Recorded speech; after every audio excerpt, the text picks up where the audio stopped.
Hello friends, Arjun English classes में आज application writing सीखते हैं। नॉर्मली क्या देखा जाता है बच्चों में, कोई सी भी एप्लीकेशन उनसे लिखवा लो, दूसरों का मुंह ताकने लगते हैं कि अब हमारी एप्लीकेशन कौन लिखेगा। The condition is very bad. बहुत बुरी स्थिति वो होती है। हम टीचर्स अपने आप को फील करते हैं कि शायद हमने बच्चों को कुछ सिखाया ही नहीं है, क्योंकि वो एप्लीकेशन तक नहीं लिख सकते। अब वो दूसरों को देखते हैं कि हमारी कोई और ही लिख दे एप्लीकेशन। तो एक आइडियल एप्लीकेशन कैसे लिखनी होती है ये आपको आज बताया जा रहा है। सबसे पहले एप्लीकेशन राइटिंग मैंने यहाँ पे लिखा है। एप्लीकेशन लिखते टाइम हमको सेल्फ एड्रेस डालना बहुत जरूरी होता है कि एप्लीकेशन आखिर लिखी कहाँ से गई है, कहाँ से आई है एप्लीकेशन। तो अपने विलेज का नेम आप लिख सकते हो। आप किसी टाउन में रहते हैं तो टाउन का एड्रेस लिख सकते हो, अपने घर का पूरा एड्रेस, तो ये सेल्फ एड्रेस आता है। After that one line gap is necessary. यहाँ पे वन लाइन गैप देना बहुत जरूरी है। उसके बाद डेट हम लिखेंगे उस दिन की 28 सितंबर 2025 है या कोई और डेट है वो लिख देंगे। आपने देखा होगा कुछ एप्लीकेशंस में डेट नीचे लिखी रहती है। सारी एप्लीकेशन पढ़ लेने के बाद तब हमें पता चलता है डेट क्या है। वो एक बेकार प्रैक्टिस है। That practice is not good. अब इसके तुरंत बाद एक लाइन गैप फिर से हमको देना है, टू लिखना है। अब टू के बाद बच्चे कोमा नहीं लगाते। आप चाहे तो लगा सकते हैं, चाहे तो ना लगाएं, कोई हार्ड एंड फास्ट नहीं है। वैसे जब हम थोड़ी देर के लिए रुकते हैं तो कोमा लगना चाहिए। सीबीएसई में कोई कोमा नहीं लगाया जाता। यहाँ सर लिखते हैं या मैडम, यहाँ भी कोमा नहीं लगता। सीबीएसई वाले में तो लगाते नहीं है, यूपी बोर्ड में लगाया जाता है। अकॉर्डिंग टू मी कोमा हमें लगाना चाहिए, क्योंकि जब हम रुके हैं थोड़ी देर के लिए तो कोमा जरूरी है। टू द प्रिंसिपल, आपने देखा होगा बच्चे टू तो इधर लिख देते हैं, द प्रिंसिपल जाकर इधर को लिखते हैं बहुत दूर। That is a bad practice, वो भी ठीक प्रैक्टिस नहीं है। टू से थोड़ा इधर द प्रिंसिपल लिख लो। अच्छा, यूपी बोर्ड में तो टू है, सीबीएसई में टू भी नहीं लिखते, डायरेक्ट लिखते हैं the principal. To the principal, यहाँ पे स्कूल का नेम लिखेंगे। मैंने तो ये एक इंटर कॉलेज का नेम लिखा है, के गौड़ कन्या इंटर कॉलेज। आप अपने स्कूल का नेम लिख सकते हैं।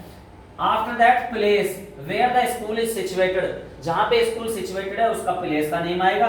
ब्रैकेट में डिस्ट्रिक्ट का नेम आएगा, जिले का नाम। After that one line gap again, फिर से एक लाइन का गैप हमको यहाँ पे छोड़ देना है।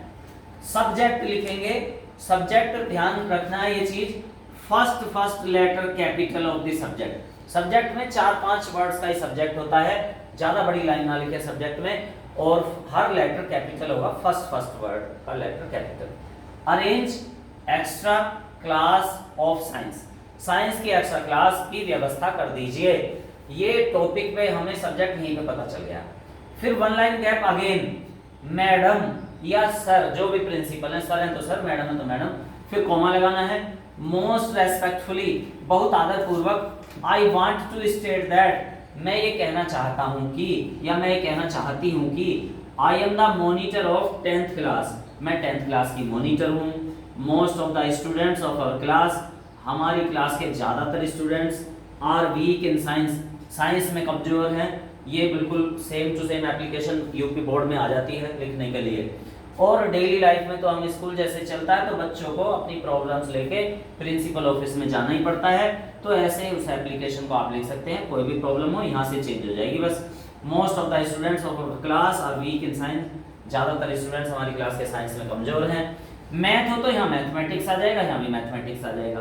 They need the extra class of science, हम उन सभी को साइंस की एक्स्ट्रा क्लास की जरूरत है। इतना कहते ही पैराग्राफ चेंज करना है। देयरफॉर, सो भी लिख सकते हैं यहाँ पे, सो माने इसीलिए, सो भी लिखा जा सकता है, देयरफॉर भी।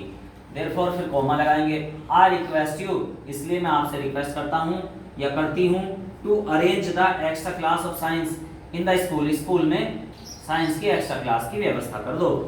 All the students will be highly obliged to you, क्योंकि अकेले मॉनिटर का काम नहीं है तो ऐसे नहीं लिखेंगे I will be highly obliged to you, I shall be highly obliged to you, मैं आपकी बहुत आभारी रहूंगी, ऐसे नहीं लिखेंगे। पूरी क्लास का काम है तो सारे स्टूडेंट्स ही आपके बहुत आभारी रहेंगे। थैंकिंग यू लिखना है थोड़ा आगे को करके। देखो जब जब पैराग्राफ चेंज हुआ है, हमने देखो यहाँ से पैराग्राफ चेंज है, फिर यहाँ से चेंज है, फिर ये भी चेंज है, तो एक सीध में पैराग्राफ चेंज करना है। दूसरी लाइन फिर इधर ही आ जाएगी। बच्चे क्या करते हैं, इसको यहाँ पे लिखेंगे, फिर इसके नीचे ही लिखते हैं सारी एप्लीकेशन। यहाँ से पैराग्राफ चेंज है, दूसरी लाइन फिर इधर ही आ जाएंगी सारी लाइंस। जब पैराग्राफ चेंज करेंगे तो यहाँ बाकी सब लाइंस इधर ही आ जाएंगी। लेफ्ट हैंड पे आती हैं, बल्कि सीबीएसई में तो इतना भी कोई पैराग्राफ चेंज नहीं, यहाँ से यहाँ पे ये भी यहाँ पे ही आता है, सारी चीजें लेफ्ट साइड में ही आती हैं। थैंकिंग यू भी इधर ही आएगा, योर्स ओबीडिएंटली अपना नेम लिखेंगे, फिर एक लाइन गैप देके लिखना योर्स ओबीडिएंटली, फिर अपना नेम, क्लास। और यूपी बोर्ड में हम ये योर्स ओबीडिएंटली इधर लिखा देखते हैं सभी बुक्स में, जो भी मॉडल पेपर भी आते हैं उसी में भी हम टीचर्स भी ऐसे ही सिखाते हैं, but in CBSE this is that side only. CBSE में इसी साइड है सब कुछ, ये इधर ही लिखा जाता है, सिग्नेचर प्रिंसिपल सर इधर कर दिया करते हैं। तो ये बच्चों एप्लीकेशन राइटिंग थी, अभी काफ़ी और टॉपिक्स पे भी एप्लीकेशन लिखवाई जानी है।